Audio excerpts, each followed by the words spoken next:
शांती. आज आहे 26/4/2024 ची मुरली.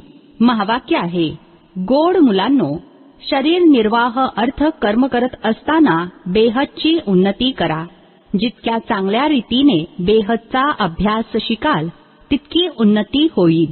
प्रश्न आहे, तुम्ही मुले जे बेहदचे शिक्षण शिकत आहात त्यामध्ये सर्वात जास्त अवघड विषय कोणता आहे?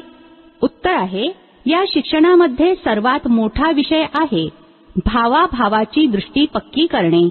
बाबांनी जो ज्ञानाचा तिसरा नेत्र दिला आहे त्या नेत्राने आत्मा भावाभावाला पहा.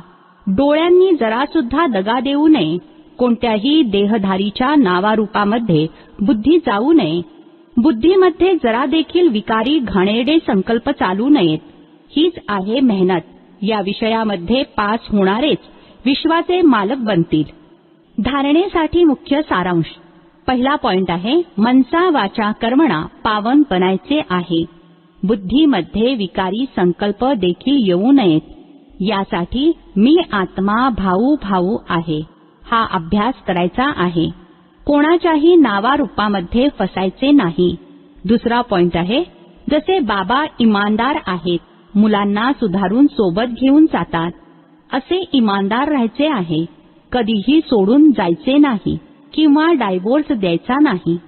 आजचे वरदान आहे, सदा हलके बनून बाबांच्या डोळ्यांमध्ये सामावून जाणारे सहज योगी भव.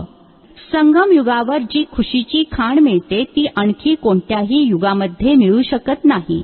यावेळी पिता आणि मुलांचे मिलन आहे. वारसा आहे, वरदान आहे.